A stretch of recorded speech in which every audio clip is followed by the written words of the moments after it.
దేవుని ప్రేమ ఇదిగో జనులార భావంబు నందెలియరే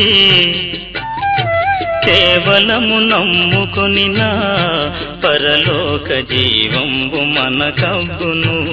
యవనస్తులు దేని చేత తమ నడత శుద్ధిపరచుకుందురు? నీ వాక్యమును బట్టి దాన్ని జాగ్రత్తగా చూసుకున్నట్టు చేతనే కదా. నా పూర్ణ హృదయంతో నిన్ను వెదకి ఉన్నాను. నన్ను నీ ఆజ్ఞను విడిచి తిరగనీయకము. నీ ఎదుట నేను పాపం చేయకుండానట్లు నా హృదయంలో నీ వాక్యం ఉంచుకొని ఉన్నాను. యెహోవా, నీవే స్తోత్రము నొందదగిన వాడవు. నీ కట్టడలను నాకు బోధించుము. నీ నోట నీవు సెలవిచ్చిన న్యాయవిధులన్నిటినీ నా పెదవులతో వివరించుదును. సర్వసంపదలు దొరికినట్లు నీ శాసనముల మార్గమును బట్టి నేను సంతోషించుచున్నాను. నీ ఆజ్ఞలను నేను ధ్యానించేదను, నీ త్రోవలను మన్నించేదను. నీ కట్టలను బట్టి నేను హర్షించేదను, నీ వాక్యమును నేను మరువకయుందును. ప్రార్థన చేసుకుందాం. పరిశుద్ధ తండ్రి, ప్రేమ స్వరూపిన మా గొప్ప ప్రభువా, మీ ప్రేమను బట్టి మీ కృపను బట్టి మీ పాద సన్నిధిని సమీపిస్తూ ఉన్నాం. ఈ చివరి దినాల్లో, ఈ భయంకర పరిస్థితుల్లో నీ దీనదాసులమైన మమ్మల్ని గత వారమంతా భద్రపరిచి కాపాడి మీ కృపను కనబరిచినందుకు మీకే స్తుతి స్తోత్రం చెల్లించుకుంటున్నాం. ప్రభువా, ఈ పరిశుద్ధ దినమందు మమ్మల్ని సజీవులుగా లెక్కించి ఉదయకాలంలో ఈ రీతిగా మరొక్కసారి మమ్మల్ని నా తండ్రి మీ మందిరంలోనికి చేర్చినందుకు వందనాలు చెల్లించుకుంటూ ఉన్నాము. అలాగే ఇంకనూ మీ ఏర్పాట్లో ఎందరు రావాల్సి ఉన్నాక నీ మందిరములోని మా సమస్త ప్రవర్తన మీకు మహిమకరముగా మాకు దీవెనకరంగా ఉండులాగున నడిపించమని ప్రార్థన చేస్తూ ఉన్నాం. పాటలు పాడినప్పుడేమి, నీ వాక్యాన్ని పఠించినప్పుడు, ధ్యానించినప్పుడేమి, ప్రార్థించినప్పుడేమి, ప్రతి విషయంలో కూడా మాకు సమయోచితమైన సహాయం అందించి మీరు మాత్రమే మహిమ, ఘనత, ప్రభావాలు పొందుకోమని యేసు నామమున వేడుకుంటున్నాము తండ్రి. ఆమేన్. ఈ పరిశుద్ధ ఆరాధన సమయంలో ఉత్తర ప్రతిభాగంగా కీర్తన గ్రంథంలో నుంచి దావీదు రాసినటువంటి 38వ కీర్తనను బాబు రిచర్డ్సన్ గారు చదువుతారు. ప్రియమైన సంఘస్థులారా, ఈనాటి ఆదివారపు ఆరాధనలో 38వ దావీదు కీర్తనను చదువుకుందాం. యెహోవా, కోపోద్రేకము చేత నన్ను గద్దింపకము, నీ ఉగ్రత చేత నన్ను శిక్షింపకము. నీ బాణములు నాలో గట్టిగా నాటి ఉన్నవి, నీ చెయ్యి నా మీద భారముగా ఉన్నది. నీ కోపాగ్ని వలన ఆరోగ్యము నా శరీరమును విడిచిపోయెను. నా పాపమును బట్టి నా ఎముకలలో స్వస్థత లేదు. నా దోషములు నా తల మీదుగా పొల్లిపోయినవి, నేను మోయలేని బరువు వలె అవి నా మీద మోపబడి ఉన్నవి. నా మూర్ఖత వలన కలిగిన నా గాయములు దుర్వాసన గలవై స్రవించుచున్నవి. నేను శ్రమ చేత మిక్కిలి కృంగి ఉన్నాను, దినమెల్లా దుఃఖాక్రాంతుడనే సంచరించుచున్నాను. నా నడుము తాపముతో నిండి ఉన్నది, నా శరీరములో ఆరోగ్యము లేదు. నేను సొమ్మసిల్లి బహుగా నలిగి ఉన్నాను, నా మనోవేదన బట్టి కేకలు వేయుచున్నాను. ప్రభువా, నా అభిలాష అంతయు నీకే కనబడుచున్నది, నా నిట్టూర్పులు నీకు దాచబడి ఉండలేదు. నా గుండె కొట్టుకొనుచున్నది, నా బలము నన్ను విడిచిపోయెను, నా కనుదృష్టియు తప్పిపోయెను. నా స్నేహితులను నా చెలికాండ్రును నా తెగులు చూచి ఎడముగా నిలుచున్నారు, నా బంధువులు దూరముగా నిలుచున్నారు. నా ప్రాణము తీయ జూచువారు ఉరులు ఒడ్డుచున్నారు, నాకు కీడు చేయ జూచువారు హానికరమైన మాటలు పలుకుచు దినమెల్లా కపటోపాయములు పన్నుచున్నారు. చెవిటివాడనైనట్టు నేను వినకయున్నాను, మూగవాడనైనట్టు నోరు తెరచుట మానితిని. నేను వినలేని వాడనైతిని, ఎదురు మాట పలుకలేని వాడనైతిని. యెహోవా, నీ కొరకే నేను కనిపెట్టుకొని ఉన్నాను. నా కాలు జారిన ఎడల వారు నా మీద అతిశయపడుదురని నేను అనుకొనుచున్నాను. ప్రభువా, నా దేవా, నీవే ఉత్తరమిచ్చేదవు. నన్ను బట్టి వారు సంతోషించకపోదురుగాక. నేను పడబోనట్లున్నాను, నా మనోదుఖము నన్నెన్నడునూ విడువదు. నా దోషమును నేను ఒప్పుకొనుచున్నాను, నా పాపమును గుచ్చి విచారపడుచున్నాను. నా శత్రువులు చురుకైన వారును బలవంతులు నయ్యున్నారు, నిర్హేతుకముగా నన్ను ద్వేషించువారు అనేకులు. మేలునకు ప్రతిగా వారు కీడు చేయుచున్నారు, నేను ఉత్తమమైన దాన్ని అనుసరించుచున్నందుకు వారు నాకు శత్రువులైరి. యెహోవా, నన్ను విడువకుము, నా దేవా, నాకు దూరముగా నుండకము. రక్షణకర్తవైన నా ప్రభువా, నా సహాయమునకు త్వరగా రమ్ము. ప్రత్యేకమైన పాటలు విన్నాం. ఈ సమయంలో మొదటిగా రాజశేఖర్ పాస్టర్ కుమార్తె హిమబిందు వచ్చి ఒక ప్రత్యేకమైన పాట పాడుతాం. నీ రక్తమే నన్ను శుద్ధీకరించు, నీ రక్తమే నా బలము, నీ రక్తమే నన్ను శుద్ధీకరించు, నీ రక్తమే నా బలము.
శాంతిలత వచ్చి ఒక ప్రత్యేకమైన పాట, తర్వాత చివరిగా రాజేంద్ర ప్రసాద్ గారు చివరికి ఒక పాట.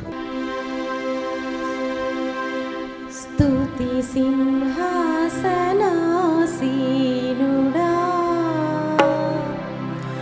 యేసు రాజా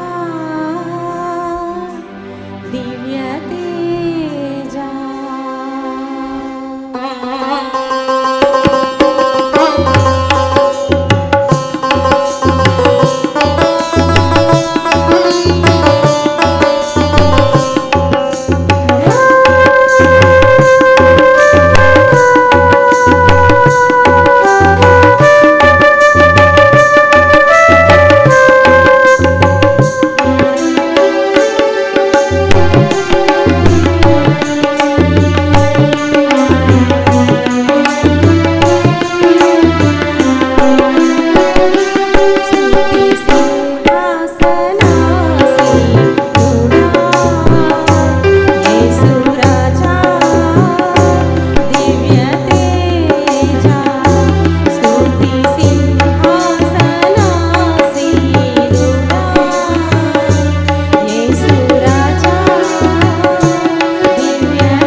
గాత్ర వీణనే మీటినే పాడనా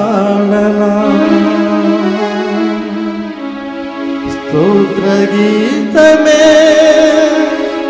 బ్రతుకంత నే పాడనా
భావాలకు నిన్ను ధ్యానింతును.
కంఠాలతో నిన్ను కీర్తింతును భావాలతో నిన్ను గాలింతును కోటి కంఠాలతో నిన్ను కీర్తింతును భావాలతో నిన్ను గాలింతును రాత్ర వీరనే నీకు నేను పాడన స్తోత్ర గీతమే బ్రతుకంతనే పాడన రాత్ర వీరనే నీకు నేను పాడన స్తోత్ర గీతమే బ్రతుకంతనే పాడన కంఠాలతో నిన్ను కీర్తింతును భావాలతో నిన్ను గాలింతును కోటి కంఠాలతో నిన్ను కీర్తింతును భావాలతో నిన్ను గాలింతును భావాలతో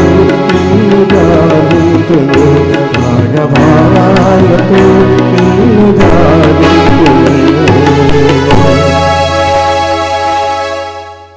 మన ధ్యాన నిమిత్తం ఏర్పాటు చేయబడినటువంటి లేఖన భాగములను మిసెస్ బాబరి చేసిన గారు చదువుతుండగా సంఘం నిలుచుండాలని మనం చేస్తున్నాను. అపోస్తలుల కార్య గ్రంథం 10వ అధ్యాయం 1వ వచనం నుంచి 8వ వచనం వరకు ఉన్న వాక్య భాగం. నేటి ధ్యాన నిమిత్తం ఏర్పాటు చేయబడినటువంటి మన వాక్య భాగము అపోస్తలుల కార్యముల గ్రంథము 10వ అధ్యాయం 1-8 వచనంలో చదువుకుందాము. ఇటలీ పటాలనబడిన పటాలములో శతాధిపతి అయిన కొర్నేలి అని భక్తిపరుడొకడు కైసరిలో ఉండెను. అతడు తన ఇంటి వారందరితో కూడా దేవుని యందు భయభక్తులు గలవాడై ఉండి ప్రజలకు బహుధర్మము చేయుచు ఎల్లప్పుడూ దేవునికి ప్రార్థన చేయువాడు. పగలు ఇంచుమించు 3 గంటల వేళ దేవదూత అతని యొద్దకు వచ్చి కొర్నేలి అని పిలుచుట దర్శనమందు తేటగా అతనికి కనపడెను. అతడు దూత వైపు తేరి చూచి భయపడి ప్రభువా ఏమని అడిగాను. అందుకు దూత, నీ ప్రార్థనలను నీ ధర్మకార్యములను దేవుని సన్నిధికి జ్ఞాపకార్థముగా చేరినవి. ఇప్పుడు నీవు ఎప్పటికీ మనుషులను పంపి పేతురు అను మారు పేరు గల సీమోనును పిలిపించుము. అతడు సముద్రపు దరినున్న సీమోనను ఒక చర్మకారుని ఇంట దిగియున్నాడని అతనితో చెప్పెను. అతనితో మాట్లాడిన దూత వెళ్ళిన పిమ్మట అతడు తన ఇంటి పనివారిలో ఇద్దరిని తన యొద్ద ఎల్లప్పుడూ కనిపెట్టుకుని ఉండు వారిలో భక్తిపరుడకు ఒక సైనికుని పిలిచి వారికి ఈ సంగతులన్నీ వివరించి వారిని యొప్పేకి పంపెను. ఈ వాక్య భాగమును దేవుడు మన వెనుకని దీవించును. వాక్యమును యాకోబుకు తెలియజేసిన వాడని ఏ జనము కీలాదునా చేసి లేవని దేవునికి స్తోత్రము గానము చేయుటయే మంచిది. మనమందరము స్తుతి గానము చేయుటయే మంచిది. దయచేసి ప్రభునందు ప్రియులారా, మన ప్రభు అయిన యేసుక్రీస్తు నామంలో మీకందరికీ శుభములు తెలియజేస్తూ నేటి పరిశుద్ధ ఆదివారపు ఆరాధనకు మిమ్మల్ని స్వాగతిస్తూ ఉన్నాను. మన ధ్యాన నిమిత్తం చదువుబడినటువంటి వాక్య భాగం అపోస్తలుల కార్యముల గ్రంథం 10వ అధ్యాయం 1-8 వచనాలు చదువుగా మనం విని ఉన్నాము. అయితే ఈ యొక్క అధ్యాయంలోని సారాంశాన్ని మనం ధ్యానం చేయబోతున్నామని తెలియజేస్తూ ఉన్నాను. అంశం ఏమిటంటే, భక్తులు కోరుకొనవలసిన మార్గమును దేవుడే తెలియచేయును. చాలా సుదీర్ఘమైనటువంటి అంశమే అయినప్పటికీ చాలా సులభంగా అర్థమయ్యేటటువంటి అంశం మీ ముందుకు తీసుకుని వస్తున్నాను. మనం 25వ కీర్తన 12వ వచనంలో ఇప్పుడు నేను చెప్పిన అంశం మక్కిగా వచన రూపంలో ఉంటుంది. 25వ కీర్తన 12వ వచనంలో, యెహోవా యందు భయభక్తులు గలవాడు ఎవడో వాడు కోరుకొనవలసిన మార్గమును ఆయన వానికి తెలియజేయును. మనం ఏమి కోరుకోవాలనో అది దేవుడే తెలియజేస్తాడు. ఎవరికి? ఆయన యందు భయభక్తులు కలిగిన వారికి, అందరికీ కాదు. ఆయన యందు భయభక్తులు లేని వారికి కోరుకొనవలసిన మార్గాన్ని దేవుడు తెలియజేయడు. ఎవరికి తెలియజేస్తాడయ్యా అంటే, ఎవరైతే ఆయన యందు భయభక్తులు కలిగి ఉన్నారో వారికి మాత్రమే అవసరాన్ని బట్టి ఆయా సమయాల్లో తామేమి కోరుకొనవలెనో అది వారికి తెలియజేస్తాడు. ఎందుకు నేను ఈ యొక్క అంశాన్ని మీ ముందుకు తీసుకొచ్చానంటే, మనం అపోస్తుల కార్యం గ్రంథం మొదటి నుంచి క్రమముగా ధ్యానం చేస్తూ వస్తూ ఉన్నాం. అందులో భాగంగా 10వ అధ్యాయాన్ని మనం ధ్యానం చేయబోతున్నాం. ఇందులో కొర్నేలి, పేతురు ఇద్దరు కనబడతారు. కొర్నేలి, పేతురు ఇద్దరు కనబడతాడు.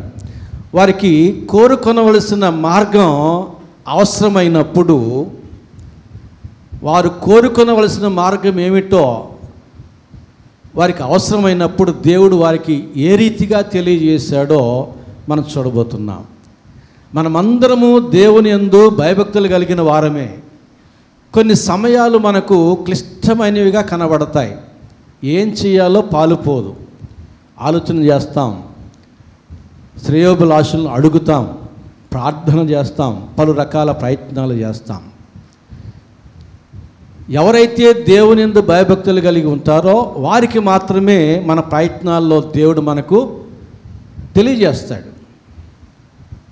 ఇక్కడ మనం గమనించినట్లయితే, ఉదాహరణకి కొర్నేలిని తీసుకుందాం. దేవుడు కొర్నేలిని గురించి గ్రంథకర్త ద్వారా ఏమంటున్నాడంటే, మొదటి 2 వచనాల్లో, ఇటలీ పటాలమనబడిన పటాలములో శతాధిపతి అయిన కొర్నేలి అను భక్తిపరుడు ఒకడు కైసరేలో ఉండెను. అతడు తన ఇంటి వారందరితో కూడా దేవుని యందు భయభక్తులు గలవాడై ఉండి ప్రజలకు బహు ధర్మము చేయొచ్చు ఎల్లప్పుడూ దేవునికి ప్రార్థన చేయువాడు.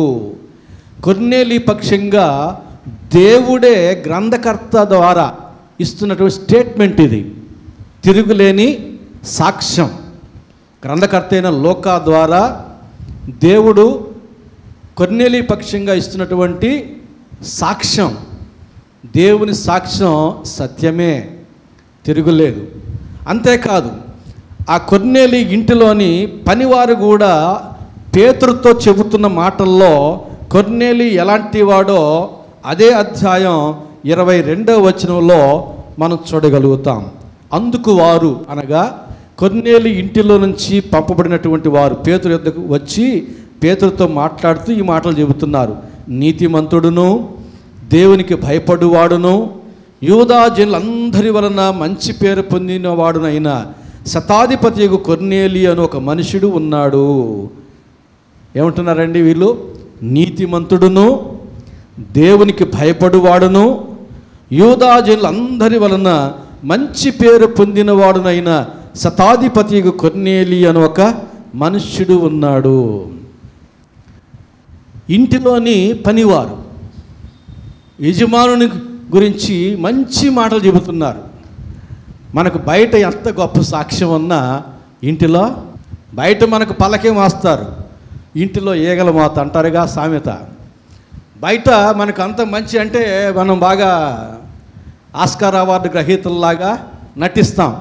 ఇంటిలో ఓపెన్ అయిపోతాం కాబట్టి మన ఇంట్లో వాళ్ళకి తెలుస్తుంది మన బీపీ ఎంతో, మన కొలెస్ట్రాల్ ఎంతో. కాబట్టి మన ఇంట్లో వాళ్ళకి తెలిసిపోతుంది మన యొక్క వాస్తవమైన స్వభావం ఎలాంటిదో. ఇక్కడ చూడ, ఇంటిలో పనివారు కూడా, కొర్నేలి ఇంటిలోని పనివారు కూడా పేతురుకి ఏమని చెబుతున్నాడు? నీతిమంతుడును దేవునికి భయపడువాడును యూదా జనులందరి వలన మంచి పేరు పొందినవాడునైనా. ఎంత గొప్ప మాట అండి.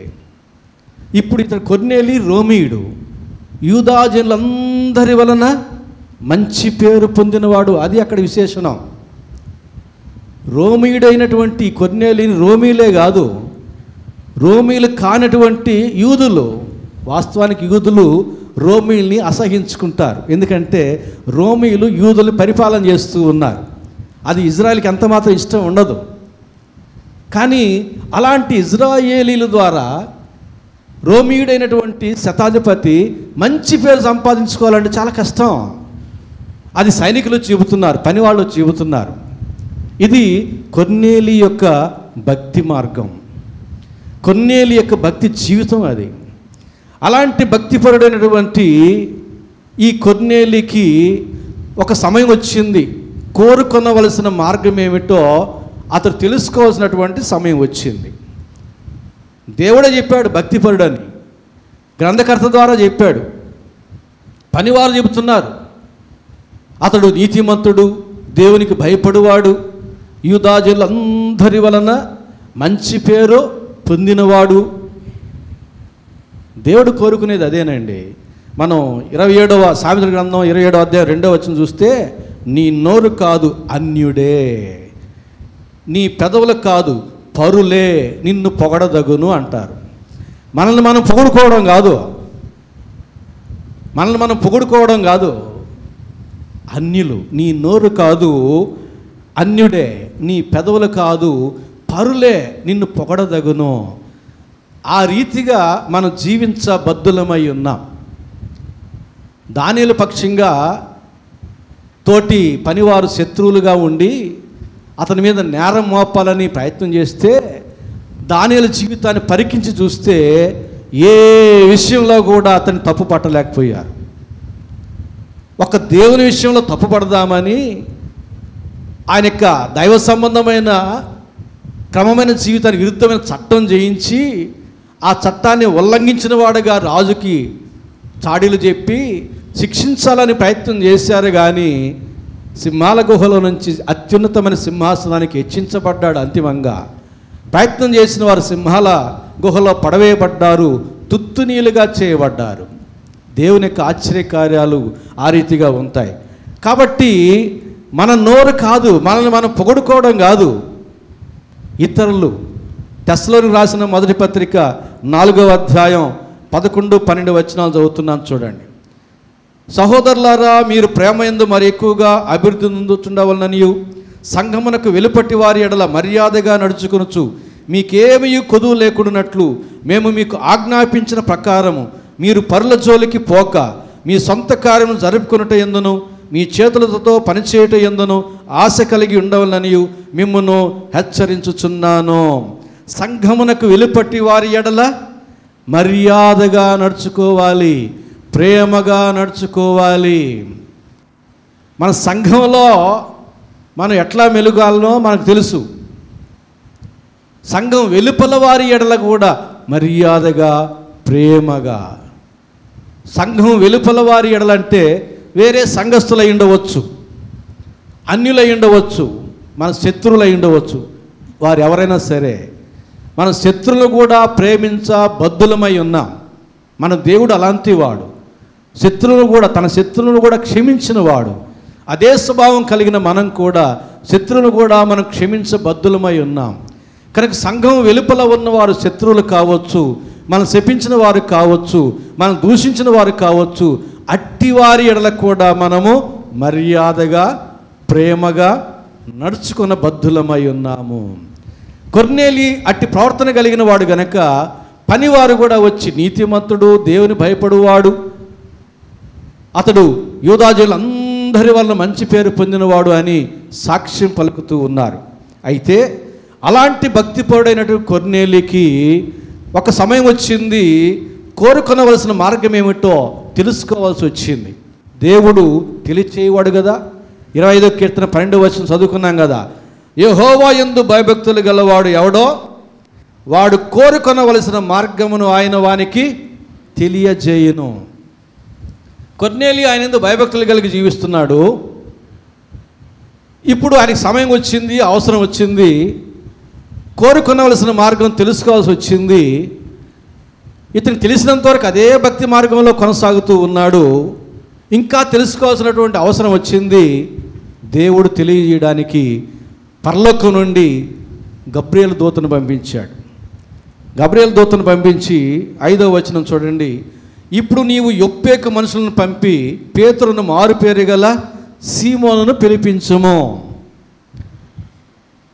దేవుడు చూడండి, పరలోకము నుండి భూలోకంలో ఎన్ని కోట్ల మంది మనుషులు, అందులో తన యందు భక్తి కలిగిన వారిని ఆయన గుర్తించి అందులో కొర్నేలిని గుర్తించి ఆయన యొక్క అవసరాన్ని గుర్తించి తన గబ్రియేలు దూతను ఆజ్ఞ ఇచ్చి పంపించాడండి. నేను చదువుతాను చూడండి. పగలు ఇంచుమించు 3 గంటల వేళ దేవుని దూత అతని యొద్దకు వచ్చి కొర్నేలి అని పిలుచుట దర్శనమందు తేటగా అతనికి కనబడాను.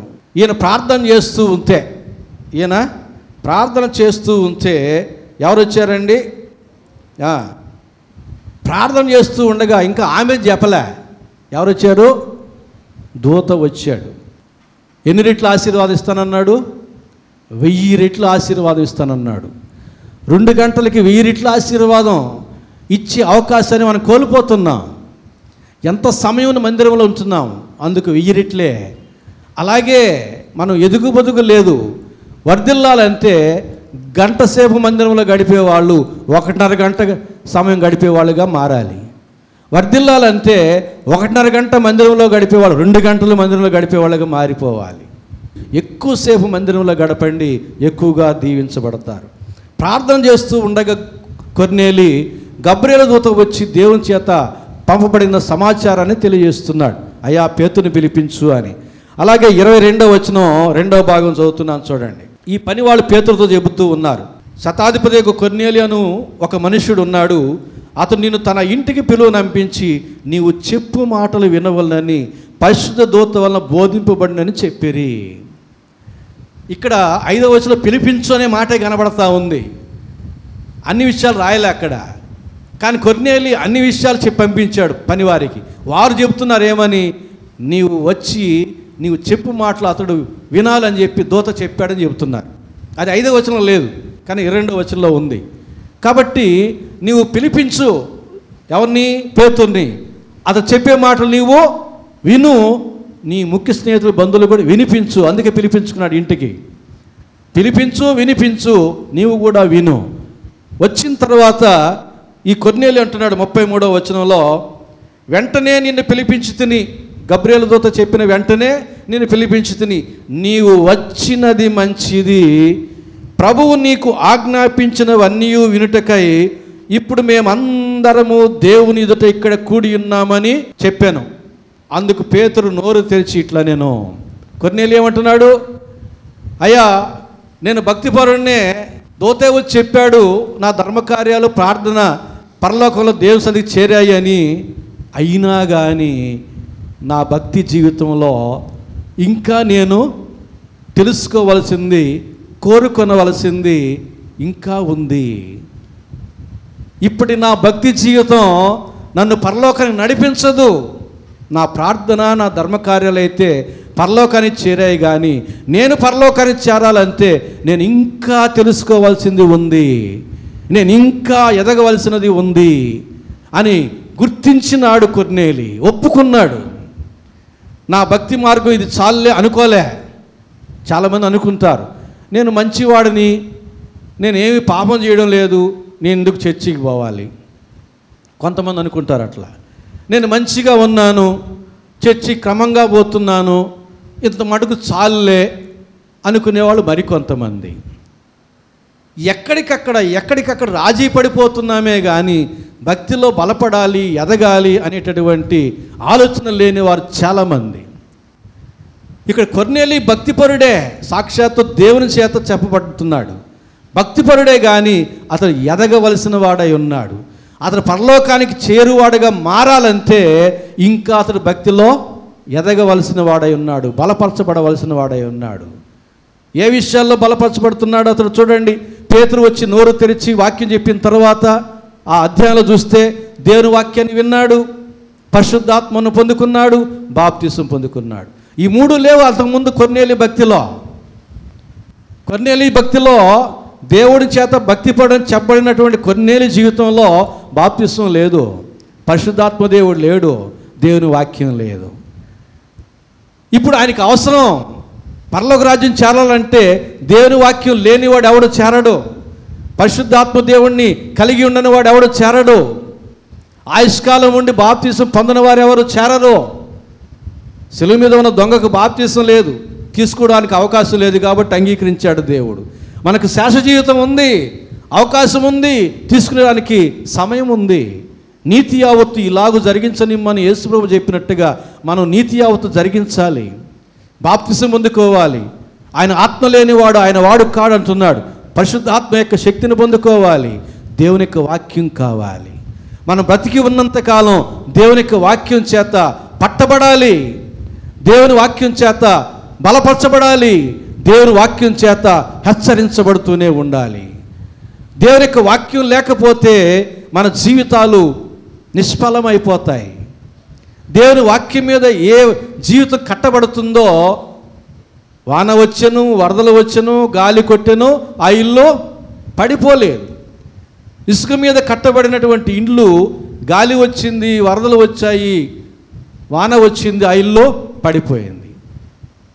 ఈ నా మాటల చొప్పున అంటాడు అక్కడ.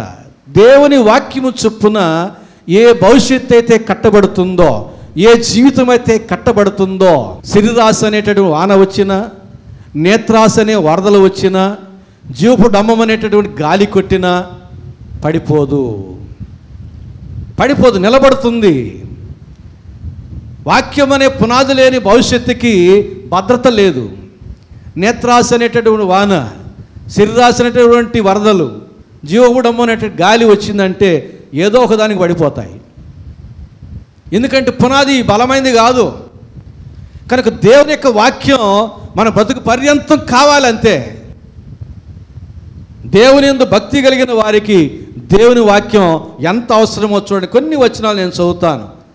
మొదటి యోహాను పత్రిక 2వ అధ్యాయం 5వ వచనం ప్రకారంగా, ఆయన వాక్యము ఎవడు గైకొనునో వానిలో దేవుని ప్రేమ నిజముగా పరిపూర్ణమాయను.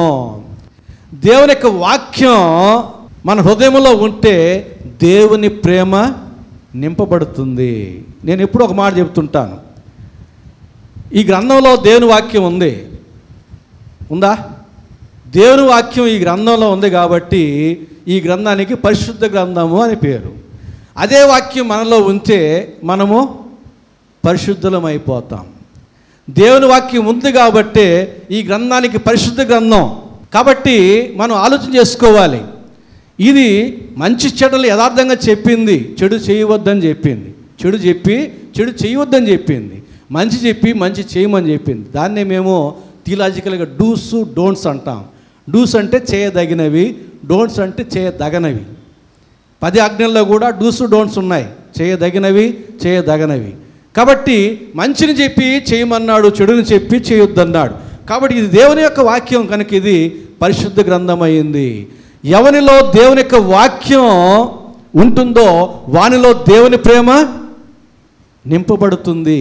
దేవుని ప్రేమ లేనివాడు దేవుని రాజ్యాన్ని చేరుకోలేడు. 1 కొరింథీ 13వ అధ్యాయం చివరి వాక్యాల్లో చూస్తే, విశ్వాసము, నిరీక్షణ, ప్రేమ, ఈ 3 శ్రేష్టమైనవే. ప్రేమ లేనివాడు వ్యర్థుడు. ఏ ప్రేమ? దేవుని ప్రేమ లేనివాడు వ్యర్థుడు.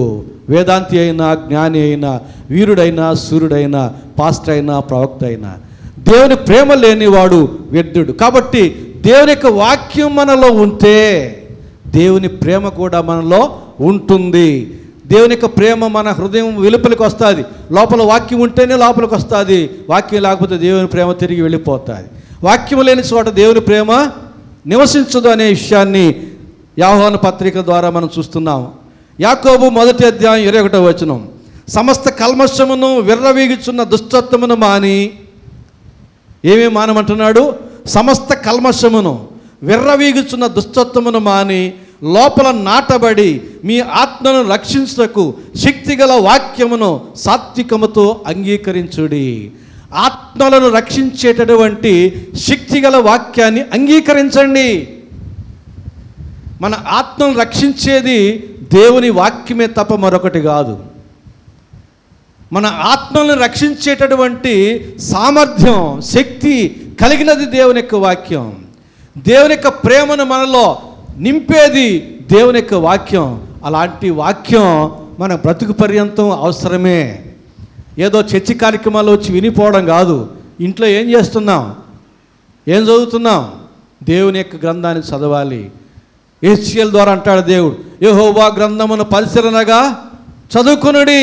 1వ కీర్తనలో చెబుతాడు, దేవుని ధర్మశాస్త్రమునందు ఆనందించుచు దివారాత్రము ధ్యానించువాడు ధన్యుడు, అతడు మీకు తెలుసు అంతా. నీటి కాలంలో ఎవరైనా బాగా నాటబడినదై ఆకువాడాక తన కాలం మంది ఫలమి చెట్టు వల్లే ఉండను, ఆ తడు చేయనదంతయో సఫలమగును. జయ జీవితం పెట్టాడు అక్కడ. దేవుని యొక్క వాక్యం ముందు ఆనందిస్తూ ధ్యానం చేస్తూ ఉంటే కొవ్వు మెదడు నాకు దొరికినట్టుగా ఉందంటాడు కీర్తనకారుడు. అలాంటి శక్తినిచ్చేది దేవుని యొక్క వాక్యం. అట్టి వాక్యాన్ని మన హృదయంలో నిలుపుకోవాలి. అట్టి వాక్యాన్ని మన హృదయంలో నిలుపుకుంటే 119వ కీర్తన 11వ వచనం ప్రకారంగా నీ ఎదుట పాపము చేయకుండానట్లు నా హృదయములో నీ వాక్యమును ఉంచుకొని ఉన్నాను. ఎక్కడ? చేతిలో ఉన్న వాక్యాన్ని చదువుకో, హృదయంలోనికి స్వీకరించు, హృదయంలో వాక్యాన్ని భద్రపరచుకో. చేతిలో ఉన్న ఈ వాక్యం నేను పాపాన్ని అడ్డుకోలేదు, నా హృదయంలో ఉండే వాక్యం నన్ను పాపం చేయకుండా అడ్డుకుంటుంది. అందుకంటున్నాడు 119వ కీర్తనకారుడు, నీ ఎదుట నేను పాపం చేయకుండా ఉండినట్లు నీ వాక్యమును, ఆయన చేతిలో కూడా ఉంది, ఆయన మైండ్లో కూడా ఉంది, నా హృదయంలో పెట్టుకున్నాను. వాక్యం చూడండి, ఆత్మను రక్షించేటటువంటి శక్తిని ఇస్తుంది, దేవుని యొక్క ప్రేమను నిలుపుతుంది, దేవుని ఎదుట పాపం చేయకుండా అడ్డుకుంటుంది. కాబట్టి ఇది మన జీవితకాలం మనకి యొక్క వాక్యము, ఇలాంటి వాక్యం అవసరమా కాదా? ఎంతో కాలం దేవుని యందు భయభక్తులుగా జీవించి చివరిలో మనం చర్చికి రాలేకపోయినాం, బైబిల్ చదవలేకపోయినాం, దేవుని యొక్క ధ్యానం చేయలేకపోయినాం, వాక్యానికి స్థలం లేకుండా పోయింది. మన జీవితంలో పాపంలో పడిపోతాం. ఏం ప్రయోజనం? ఏం ప్రయోజనం లేదు. కాబట్టి చనిపోయేంత వరకు దేవుని యొక్క వాక్యం ఏదో ఒక రూపంలో వినడమో, చదవడమో, గ్రహించడమో, ఏదో ఒక రూపంలో ధ్యానించడమో, ఏదో ఒక రూపంలో దేవుని యొక్క వాక్యంతో మనం అంటుకట్టబడి ఉండాలి. అంతే. దేవుని యొక్క వాక్యంతో మనం ఏమాత్రం వేరు పడకూడదు. ఏదో ఒక రూపంలో దేవుని యొక్క వాక్యంతో మనం అంటుకట్టబడి ఉండాలి. అట్టివారు దేవుని యొక్క రాజ్యాన్ని చేరుకోగలుగుతారు. కొర్నేలి భక్తి జీవితంలో దేవుని వాక్యం అవసరమై ఉన్నది. పరిశుద్ధాత్మను పొందవలసిన వాడై ఉన్నాడు, బాప్తిసం పొందవలసిన వాడై ఉన్నాడు. కనుక ఆ భక్తుడు కోరుకొనవలసిన మార్గాన్ని దేవుడు పరలోకం నుండి గాబ్రియేలు దూతను పంపించి తెలియజేశాడు. నేను భక్తుని కదా చాలు అనుకోలేదు, నీవు చెప్పినట్టు నేను చేస్తానన్నాడు. పేతుని పిలిపించాడు, పేతురు వచ్చి వాక్యం చెప్పాడు. దేవుడు పరిశుద్ధాత్మను పంపించాడు, వీరు లోబడి బాప్తిసం తీసుకున్నారు. ఇప్పుడు కొర్నేలి పరలోక రాజ్య వారసుడు అయ్యాడు. పరిశుద్ధాత్మ లేనప్పుడు, దేవుని యొక్క వాక్యం లేనప్పుడు, బాప్తిసం లేనప్పుడు భక్తిపరుడే కానీ పరలోక రాజ్య వారసుడు కాదు. దేవుని యందు భక్తి జీవితంలో ఆ ప్రాథమిక నడకలు వేస్తున్నాడు. దేవుడు అతన్ని తగిన చోటికి భక్తి మార్గంలో నడిపించి పరిపూర్ణ చేశాడు. 25వ కీర్తనకారుడు 12వ వచనంలో యెహోవా యందు భయభక్తులు గలవాడు ఎవడో వాడు కోరుకొనవలసిన మార్గమును ఆయన వానికి తెలియజేయును. ఇకపోతే పేతురు యూదుడని మనకు తెలుసు. భక్తిపరుడు, పరిశుద్ధాత్మ యొక్క అగ్ని బాప్తిసం పొందినవాడు. పెంతెకొస్తు దినాన అపోస్తలుడు పేతురు నీ మీద నా సంఘమును కడతానని చెప్పినవాడు దేవుడు. అలాంటి పేతురు భక్తి గలవాడే. అతనికి కూడా ఇలాంటి సమయం వచ్చింది. తెలుసుకోవలసిన, కోరుకోవలసిన మార్గం ఏమిటో ఆయనకి తెలపాల్సినటువంటి అవసరం వచ్చింది. దేవుడు తెలియజేశాడు. ఎట్లా తెలియజేశాడంటే 19వ వచనం చూడండి. అపోస్తలుల కార్యగ్రంథం 10వ అధ్యాయం 19వ వచనం చదువుతున్నాను. పేతురు ఆ దర్శనమును గురించి యోచించుచుండగా ఆత్మ, ఇదిగో 3 మనుషులు నిన్ను వెదుకుచున్నారు. పేతురికి మిక్కిలి ఆకలి కొని ఉన్నప్పుడు ఇంటి వారు సిద్ధపరుస్తూ ఉంటే పేతురు ఏం చేశాడు? మనం ఏం చేస్తాం అది చేశాడు. మనం ఏం చేస్తాం? మనకు ఆకలి ఎక్కువగా ఉంది, ఇంట్లో వాళ్ళు ఈరోజు ఆదివారం కదా, చర్చి అయిపోతానే పాపం ఇంట్లో వాళ్ళు మసాలాలు అన్నీ సిద్ధపరచాలి, పురుషులు మార్కెట్కి వెళ్ళి తీసుకురావాలి. ఇదంతా అయ్యేసరికి సిద్ధపరచబడుతూ ఉండగానే మనకు ఆకలి వస్తుంది. ఆహారం సిద్ధపరచబడదు, కొంచెం లేటు. ఈ లోపల అయ్యగారులు ఏం చేస్తారు? బీపీ ఉండేవాళ్ళు కేకలేస్తారు, ఇంకా షుగర్ ఉండేవాళ్ళు అరుస్తారు. కానీ పేతురు ఏం చేశాడు? మిక్కిలి ఆకలి కొని ఉన్నప్పుడు మిద్దె మీదకి వెళ్ళి ప్రార్థన చేశాడు. ఆకలి దప్పులు మరిపించేటటువంటి జీవితం ప్రార్థనా జీవితం. 40 దినాలు మోసే దేవునితో కూడా ఉన్నాడు, దేవుని మాటలు వింటూ ఉన్నాడు, దేవునితో మాట్లాడుతున్నాడు. ఆకలి దప్పులు మర్చిపోయినాడు. ఆహారం లేదు, నిద్ర లేదు. మోసే ముఖం ఎట్లా ఉండాలి? 40 దినాలు నిద్ర లేకపోతే, 40 దినాలు స్నానాభిషేకాలు లేకపోతే, 40 దినాలు పళ్ళు దోమేది లేకపోతే, 40 దినాలు ఆహారం లేకపోతే మోషే ఇప్పుడు ఎట్లా ఉండాలి? ఇప్పుడు నోరు తెరిస్తే దేవుని మాటలు వస్తున్నాయి, పరిశుద్ధమైన మాటలు వస్తున్నాయి. దేవుని యొక్క సన్నిధిలో ప్రకృతి ధర్మం ఓడిపోతుంది అంతే.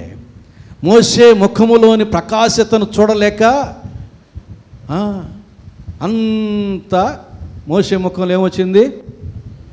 గ్లో వచ్చింది. 10,000 ఇవ్వాల్సిన పనిలే. ఎవరికి? బ్యూటీ పార్లర్ వాళ్ళకి 10,000 ఇవ్వక్కర్లే. దేవునితో కాలం గడపండి, మీ ముఖంలో గ్లో వస్తుంది చూడండి. దాన్నే మేము ఏమంటాం? దైవ వెలుగు అంటాం. దాన్ని మేమేమంటాము? దైవ వెలుగు. దైవ వెలుగు లేకపోతే ఇంకొక వెలుగు చెప్తారు, కళ, ప్రేత కళ. అది నీవు ప్రేత కళ కలిగి ఉంటావో, దైవ వెలుగు కలిగి ఉంటావో, నీ ఆధ్యాత్మిక జీవితమే నిర్ణయిస్తుంది. మోషే అన్నపానం లేనివాడై 40 దినాలు ఉంటే ఎంత ప్రకాశమానంగా వెలిగిపోతూ ఉన్నాడు. కాబట్టి ఇక్కడ పేతురు మిక్కిలి ఆకలిగొని ఉన్నప్పుడు ఆయన ఏమి కేకలు వేయలేదు, కానీ మిద్ది మీదకి వెళ్ళి ప్రార్థన చేస్తూ ఉండగా దేవుడు ఆకాశమును తెరచి ఒక దుప్పటి వంటి పాత్రను పేతురు ముందుకు తీసుకుని వచ్చి అందులో చతుష్పాద జంతువులు, అంటే చతుష్పాద అంటే 4 కాళ్ళ జంతువులను, ప్రాకు పురుగులను, పక్షులను ఆ దుప్పట్లో పెట్టి చంపుకొని తినమన్నాడు. ఆకలి ఉంది పేతురికి లోపల క్షుద్బాధ, ఎదురుగా ఆహారం, దేవుడిచ్చిన ఆహారం ఉంది. ఏం చేయాలి? మనము కానీ అయితే ఆ చతుష్పాద జంతువుల్లో ప్రాకే పురుగులు పక్కన పెట్టి ఆ యొక్క పక్షుల్లో వాటిల్లో శ్రేష్టమైన వాటిని దేవుడు ఇచ్చిందే తడువుగా. కానీ పేతురు ఏమన్నాడు తెలుసా? వద్దు ప్రభువా, నిషిద్ధమైనది ఎన్నడూ నా నోట పడలేదు. ముమ్మారు జరిగింది, ఆ దర్శనం అయిపోయింది. పేతురు ఆలోచనలో పడ్డాడు, దేవుడు నాకు ఎందుకు ఈ దర్శనం ఇచ్చాడా అని ఆలోచన చేస్తున్నాడు. అంతలోకి కొర్నేలి పంపించిన 3 మనుషులు వచ్చేసారు. 19వ వచనం అదే మనం చదువుకున్నాం. 3 మనుషులు వచ్చేసారు. వచ్చి విచారిస్తున్నారు పేతురు ఇంటికి వచ్చి, ఈ ఇంట పేతురు ఉన్నాడా అని. పరిశుద్ధాత్మదేవుడు పేతురు చెప్పాడు, నేనే వాళ్ళని పంపించింది, తడవ చేయకుండా వెళ్ళిపో అన్నాడు. 22వ వచనంలో వాళ్ళు వచ్చి చెప్పారు. ఆఖరి వచనం, అప్పుడు అతడు వారిని లోపలికి పిలిచి ఆతిథ్యం ఇచ్చాడు. మర్నాడు 23వ వచనం, అతడు లేచి వారితో కూడా బయలుదేరాను. అతడు పేతురు అతనితో కూడా కొంతమంది వచ్చేసారు. వచ్చిన తర్వాత కొర్నేలి ఇంటికి వచ్చిన తర్వాత కొర్నేలి సాగిలి పడితే, లేచి నిలబడవయ్యా, నీవు నేను ఒకటే అని చెప్పి అన్నాడు. తర్వాత ఎందుకు నన్ను పిలిపించావు అని అడుగుతూ కొన్ని మాటలు చెప్పాడు. చూడండి, పేతురు వచ్చి 27 నుంచి చదువుతున్నాను. అతనితో మాట్లాడుచు లోపలికి వచ్చి అనేకులు కూడినట చూచాను పేతురు. అప్పుడు అతడు అన్యజాతి వానితో సహవాసము చేయటైనను అట్టి వానిని ముట్టుకొనుటైనను యూదునికి ధర్మము కాదని మీకు తెలియను. అయితే ఏ మనుషుడును నిషేధింపదగిన వాడని అయినను అపవిత్రుడని అయినను చెప్పకూడదని దేవుడు నాకు చూపించి ఉన్నాడు. అపోస్తలుడే, శిష్యుడే, ఇతని మీద సంఘం కట్టబడుతుంది. పెంతెకోస్తు దినం అగ్ని బాప్తిసం పొందినవాడే, దేవుని యొక్క భయభక్తులు కలిగిన వాడే. అయినా కానీ ఈ సత్యం అతనికి తెలుసుకోవాల్సిన అవసరం ఉంది. ఎప్పుడైతే ఆ దర్శనం దేవుడు ఇచ్చాడో, ఆలోచనలో పడ్డాడో, దేవుడు చెప్పాడో, సత్యం తెలుసుకున్నాడు, లోపడ్డాడు, కొర్నేలి ఇంటికి వచ్చాడు. చెబుతున్నాడు, అయ్యా, యూదులను నాకు ఇది ధర్మం కాదు, అన్యజాతి వానితో సహవాసం చేయడం కానీ ముట్టుకోవడం కానీ నాకు ధర్మం కాదు. కానీ దేవుడు ఏం చెప్పాడో తెలుసా? నాకు, నేను భక్తిపరుణ్ణే, నేను కోరుకోవాల్సిన మార్గంలో ఆయన నన్ను నడిపించాడు కాబట్టి నేను వచ్చాను ఇక్కడికి. నన్ను ఎందుకు పిలిపించావంటే, నీవు వచ్చినది మంచిది, దేవుడు నీకు చెప్పిన వాటిని వినడానికి మేము ఇక్కడ. ఎంత చక్కగా చెప్పాడండి. 33వ వచనం మరలా చదువుతానండి. వెంటనే నిన్ను పిలిపించుకుని నీవు వచ్చినది మంచిది, ప్రభువు నీకు ఆజ్ఞాపించినవన్నీ వినుటకై ఇప్పుడు మేమందరము దేవుని ఎదుట ఇక్కడ కూడి ఉన్నామని చెప్పాను. ఆ ఇంటిలో ఉన్నవారు అందరూ దేనికి కూడి ఉన్నారు? పేతురు మాటలు, దేవుడు పేతురు ద్వారా చెప్పే మాటలు వినడానికి అక్కడ ఉన్నారు.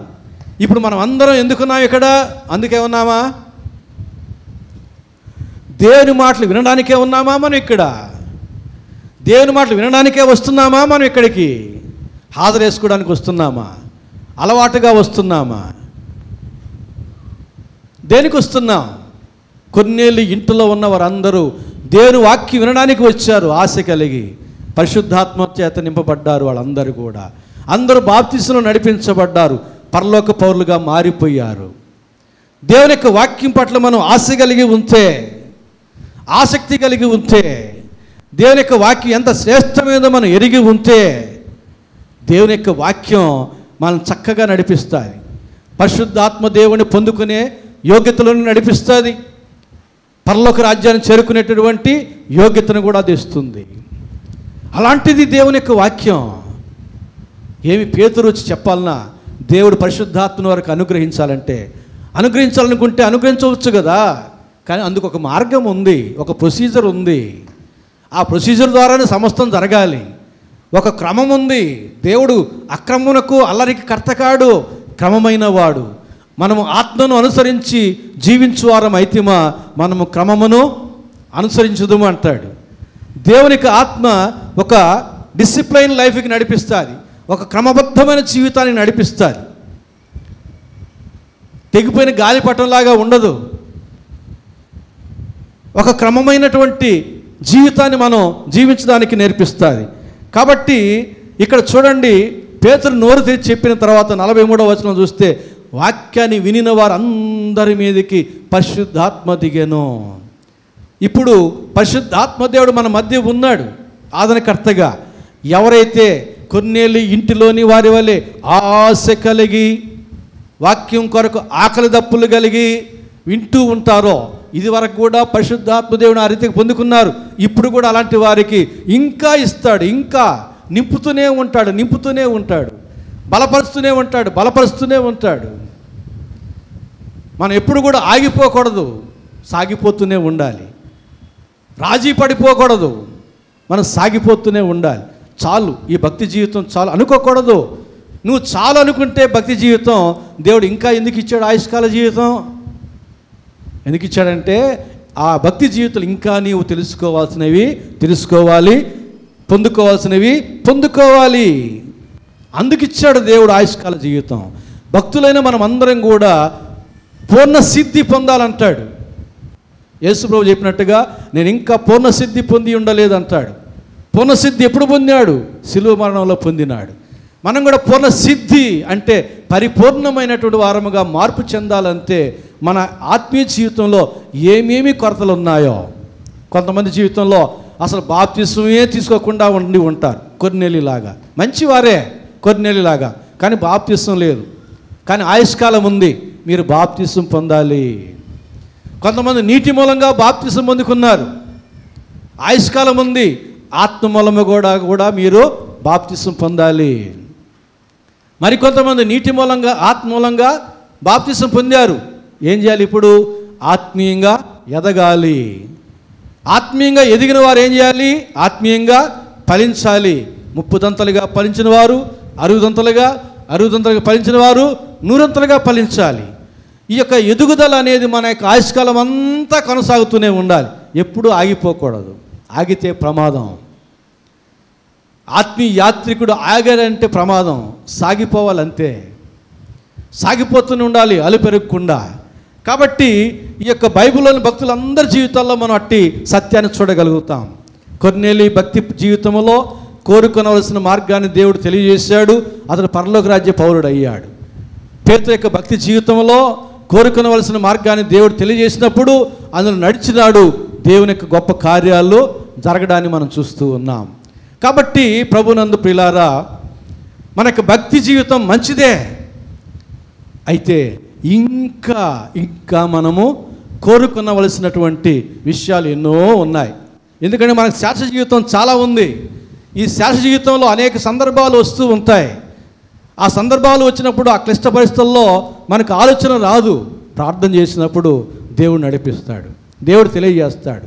ఒక సందర్భం వచ్చింది, ప్రధాన యాజకులు మతాధికారులు ఇజ్రాయిల్ ఉన్నారు. పిలాతు అడుగుతున్నాడు, మీకు బర్నబా కావాలన్నా యేసుక్రీస్తు కావాలన్నా అన్నాడు. ఏమి కోరుకోవాలి? వారు ఏం కోరుకున్నారు? బర్నబాని కోరుకున్నారు. ప్రపంచమంతా చెదరగొట్టబడి నశించిపోయారు వాళ్ళు. క్రీస్తును కోరుకున్న వారు పరలోక రాజ్య వారసులుగా దీవించబడ్డారు. కాబట్టి బర్నబా లాంటి వారిని మనం కోరుకుందామా, యేసుక్రీస్తుని కోరుకుందామా? ఎవరు కోరదగిన వారు? యేసుక్రీస్తు కంటే కోరదగిన వారు ఎవరున్నారు? అలాగే మరికొంతమంది జీవితంలో క్లిష్టమైన సమస్య వస్తుంది, దేవాలయానికి దేవునికి మధ్య నిలబడతారు. ఏమి కోరుకోవాలి? దేవాలయం కంటే గొప్పవాడైన దేవుని కోరుకోవాలన్నా, దేవుడే లేని దేవాలయాన్ని కోరుకోవాలన్నా? దేవుడే లేనటువంటి దేవాలయాలు ఎన్నో ఉన్నాయి. ఏది కోరుకోవాలో తెలియదు జనాలకి. దేవాలయం కంటే గొప్పవాడైన దేవుడిని మనం కోరుకోవాలి. ఆ రోజుల్లో యేసు ప్రభు అరణ్యంలో ఉన్నంటే అక్కడికి వెళ్ళారు, ఎడారిలో ఉన్నంటే వెళ్ళారు, తీర ప్రాంతం అంటే అక్కడికి వెళ్ళారు. యెరూషలేములో దేవాలయం ఉంది, కానీ దేవుడు ఎక్కడున్నాడంటే అక్కడికి వెళ్ళారు. వాళ్ళందరూ కూడా స్వస్థ పొందుకున్నారు, విడుదల పొందుకున్నారు, సత్యాన్ని తెలుసుకున్నారు, రక్షణ పొందుకున్నారు. నేటి క్రైస్తవుల్లో చాలామంది దేవుడు లేడని తెలిసినా కూడా ఆ దేవాలయాల్లో, ఆ దేవాలయం మా తల్లి సంఘం, ఏం సంఘం? మా తల్లి సంఘం అండి, మా పూర్వీకుల నుంచి వచ్చిన సంఘం అండి. మంచిదే, పూర్వీకులు ఎక్కడికి పోయారో అక్కడికే. మోషే అయితే ఏమన్నాడు? నీ స్వజనులు, నువ్వు చనిపోయి నువ్వు ఎక్కడికి వెళ్తావు? నీ స్వజనుల యొద్దకు వెళతావు. ఎక్కడున్నారు మోషే స్వజనులు? ఆత్మలోకంలో ఉన్నారు. కాబట్టి నా తల్లి సంఘం, నా పితరుల సంఘం అంటే పితరులందరూ ఎక్కడున్నారు? అక్కడికి వెళ్ళాలి మనం, వారిని అనుసరిస్తే. మన పితరులు కాదు మనం అనుసరించాల్సింది, మన దేవుణ్ణి. యేసుక్రీస్తు నేనే మార్గం అన్నాడు. మరికొంతమందికి లేఖనాలకి యేసుక్రీస్తుకి మధ్యలో ఏమి కోరుకోవాలో తెలియని వారుగా ఉంటారు. అందుకే దేవుడు ఏమంటాడంటే, మీరు లేఖనముల యందు నిత్యజీవం కలదని మీరు తలంచున్నారు, కానీ ఆ లేఖనములే నన్ను గురించి సాక్ష్యం ఇస్తుంటే మీరు నా యొద్దకు రానొల్లరు అంటాడు. లేఖనాలే లేఖనాలే లేఖనాలే దేవుడి దగ్గర రారు. నేడు ఇజ్రాయిల్ అందరూ చాలామంది అదే కదా, ఆ ధర్మశాస్త్రంలోనే తిరుగుతూ ఉంటారు, కానీ ఆ ధర్మశాస్త్రం పోండ్రనైనా యేసుక్రీస్తు దగ్గరికి అంటే యేసు ప్రభు దగ్గరికి రావడం లేదు.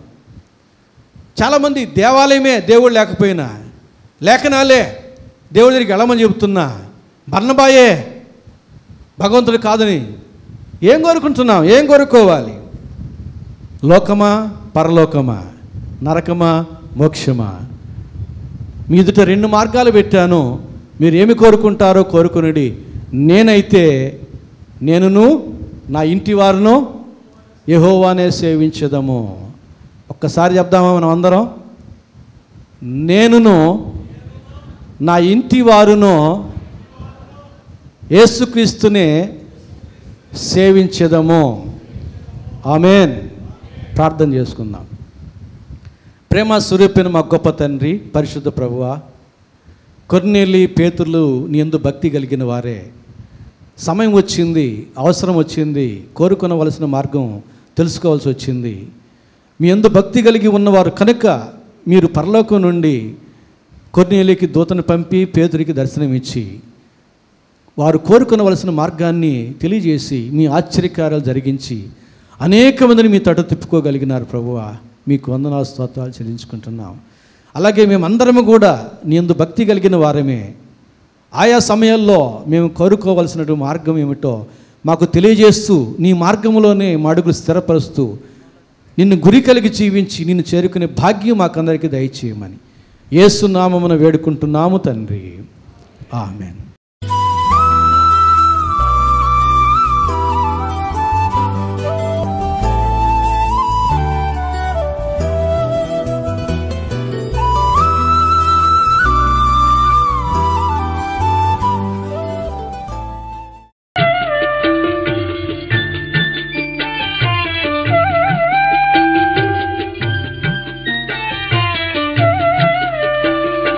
దేవుని ప్రేమ ఇదిగో, జనులార భావంబు నందిలియరే.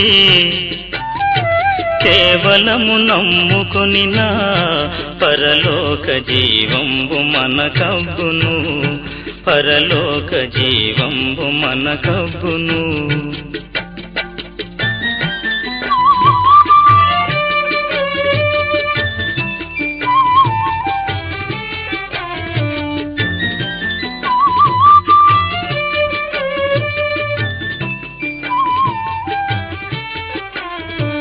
సర్వలోకము మనలను తన వాక్య సత్య